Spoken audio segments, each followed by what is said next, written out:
할렐루야. 주님의 은혜가 여러분들 가운데 넘치시기를 축원합니다. 오늘 제목은 제가 못 바꿨네요. 새로운 시작은 지나가고 세옹지마라는 제목으로 은혜를 나누고자 합니다. 중국 국경 지방에 어떤 노인이 살고 있었어요. 근데 어느 날 노인이 아끼는 말 한마디가 그만 다른 나라로 넘어가 버린 거죠. 국경을 넘어서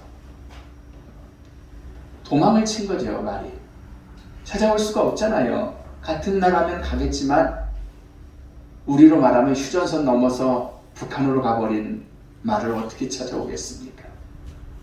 이에 주민들은 이 노인을 위로하면서 위로의 말을 합니다. 아이고 심려가 크시겠어요. 좋은 말이었는데 안타깝습니다. 그랬더니 노인은 이야기를 합니다. 이 일이 복이 될 줄 누가 알겠습니까? 흔들리지 않았어요. 그로부터 몇 달이 지난 어느 날 도망쳤던 말이 그만 암말 한 마리를 더 데리고 온 거예요. 같이. 주인들은 또 이번에 얘기합니다. 노인께서 말씀하신 그대로입니다. 하면서 축하를 해주는 거예요. 그러나 노인은 아유 이게 화가 될지 누가 알겠습니까? 라고 얘기를 해요. 그리고 기쁜 내색을 하나도 안 하는 거예요. 며칠 후 노인의 아들이 그 말을 타다가 그만 낙마를 해서 다리가 부러지고 말았어요. 얼마나 큰일입니까 이게. 이에 마을 사람들이 다시 노인을 위로합니다. 그러나 노인은 역시 이렇게 말을 합니다. 이게 복이 될지도 모르는 일이죠. 라면서 표정도 바꾸지 않고 있는 사실대로 얘기를 하는 거죠. 그로부터 얼마 지나지 않아서 북쪽에 오랑캐가 쳐들어왔어요. 나라에서는 징집령을 내립니다. 징집령이 뭐예요? 웬만한 사람들 젊은이들은 다 군대 가야 돼. 나가서 싸워야 돼. 라는 거죠. 강제동원이죠. 그러나 노인의 아들은 다리가 부러진 까닭에 전쟁에 나가지 않게 되었습니다. 이로부터 세옹지마라는 말이 생긴 거예요. 사랑하는 성도 여러분, 하나님께서 분명히 함께 하시면 모든 것이 합력하여 좋은 일이 되는 줄로 믿습니다. 로마서 8장 28절을 보면은 우리가 알거니와 하나님을 사랑하는 자, 곧 그 뜻대로 부르심을 입은 자들에게는 모든 것이 합력하여 선을 이루느니라. 할렐루야.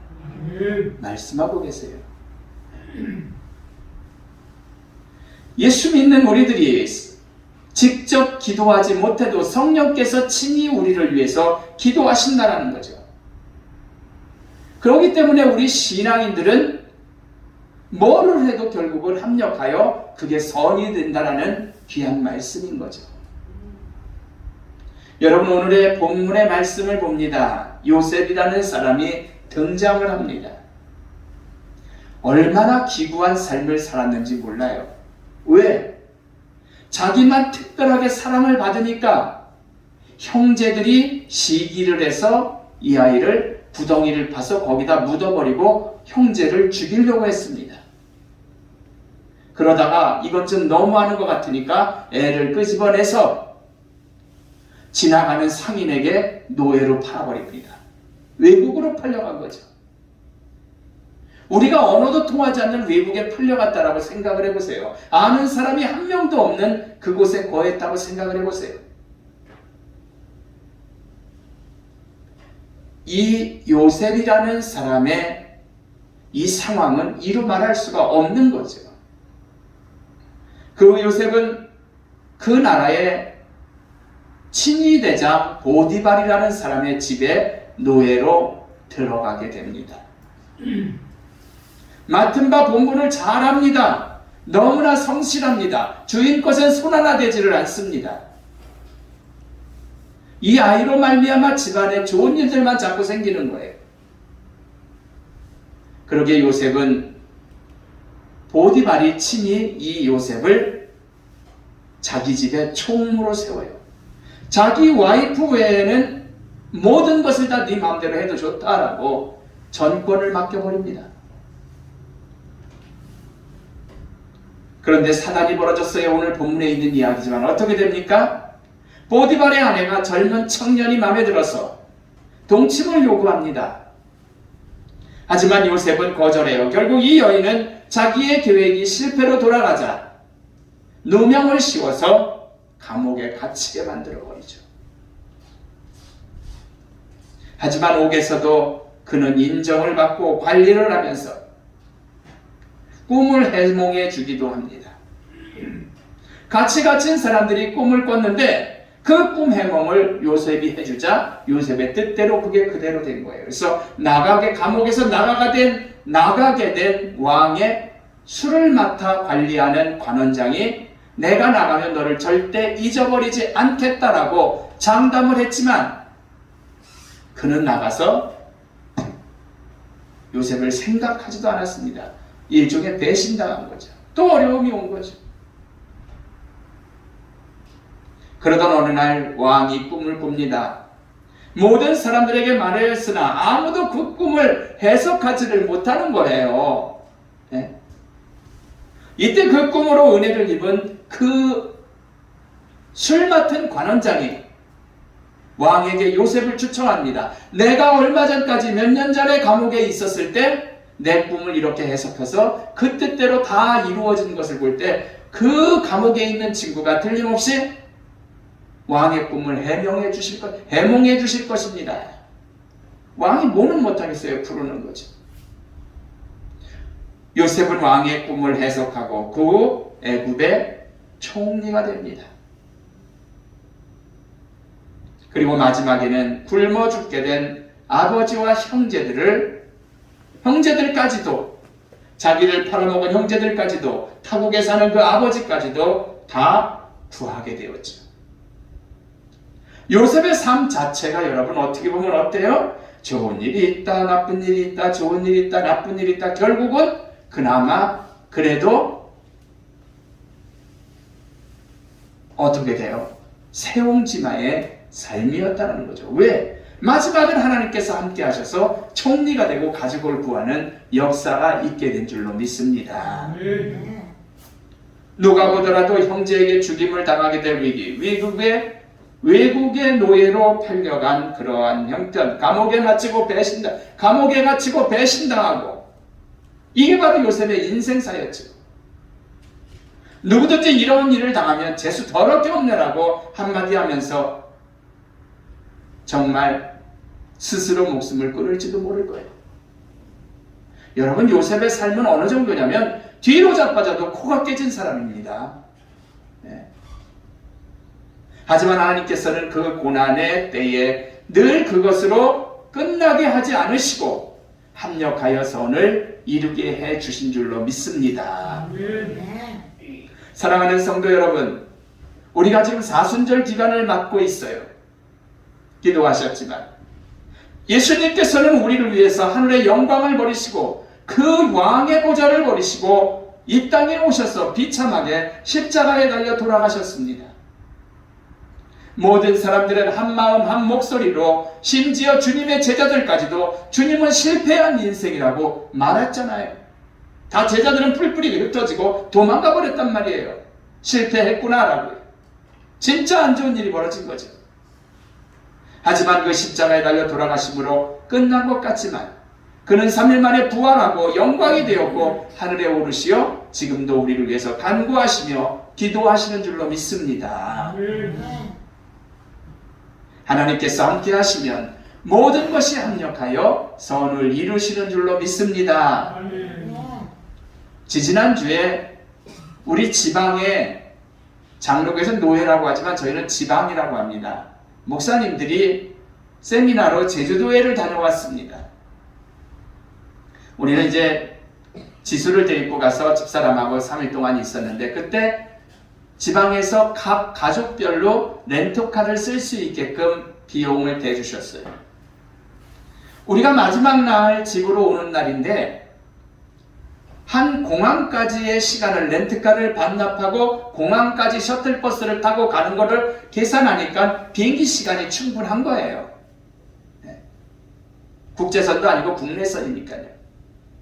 5시 10분 비행기를 타야 하는데 그게 그래도 제주도라도 5시가 다 되니까 출퇴근으로 인해서 엄청나게 길이 막히는 거예요. 그냥 막 셔틀버스에서 내리면서 후다다닥 달려가지고 막 그 비행기 체크인 하려고 들어가니까 이미 그 비행기는 크로스가 되고 끝나버렸습니다.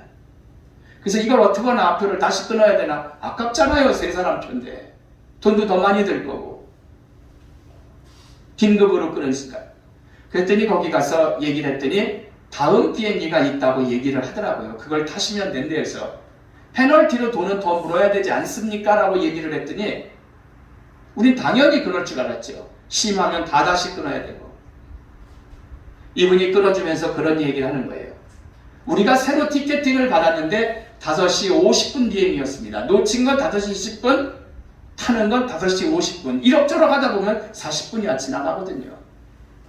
근데 불과 40분 차이였는데 오히려 5시 50분 비행기가 가격이 더 저렴해서 5만 원을 할인해가지고 5만 원을 제 통장으로 입금을 해주더라고요. 밥값 벌었습니다. 저희 교회가 2003년 연수동에서 이곳으로 이사를 왔습니다.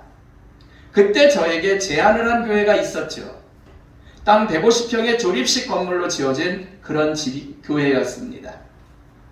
1억 5천만 원만 주면 우리가 성도님들과 함께 그 교회를 저희들이 우리 교회로 삼고 목회를 하고 신앙생활을 할 수 있는 그런 교회였습니다.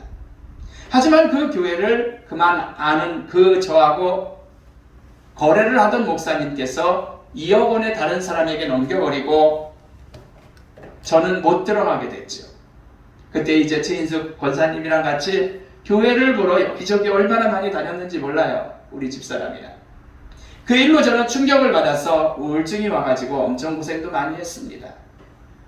그 하나님께서는 우연찮게 지금의 이 재단, 지금 이 자리를 허락해 주셨어요. 조립식 건물은 만일 우리가 들어갔다라면 돈은 한 푼도 없는데 여기 올 때도 1억 5천 중에서 1억 3,500을 빚져가지고 왔는데 거기 들어갔다라면은 쓸 돈도 없지만 다 허물어가는 폐가 같은 그러한 교회를 감당하지 못했을 거예요. 그 교회에 들어간 교회는 10억을 들여서 교회를 건축하고 우리보다 100명 가까이는 더 모이는데도 아직까지도 부채에 휘어지고 있어요. 그 교회로 가지 못한 것, 병까지 난 것, 큰 아쉬움이 있었지만 하나님께서는 저와 우리 산돌교회를 위해서 가장 적절한 지금의 교회를 허락해 주신 줄로 믿습니다. 결론적으로 말씀을 드리고 마쳐요. 하나님께서 어떻게 하실지는 모르지만 지난번에 말씀을 드렸듯이 지금 교회가 합병하는 것을 추진을 하고 있습니다. 결국 졸업식 교회에 우리가 들어갔다면 많은 돈 들이고 건축을 해야 했어요. 그러나 그런 교회 이상으로 좁고 건축 비용도 없는 곳으로 그곳에 저희들이 이사를 하게 된다라면 그렇게 되는 거예요. 가장 적절하고 가장 좋은 것을 주시고 그렇게 인도하신 분이 하나님이시라는 거죠. 만일 추진이 되지 않더라도 그 역시 더 좋은 것을 주시려고 하나님이 난 계획하신다라고 분명히 확신합니다. 사랑하는 성도 여러분, 결론적으로 말씀을 드리고 마칩니다. 바라기는 우리의 삶에 있어서 어떠한 일이 발생한다 하더라도 하나님께서는 합력하여 선으로 분명히 우리 믿는 이들에게는 인도하심을 믿고 승리의 삶이 되시기를 주의 이름으로 축원합니다. 기도하겠습니다.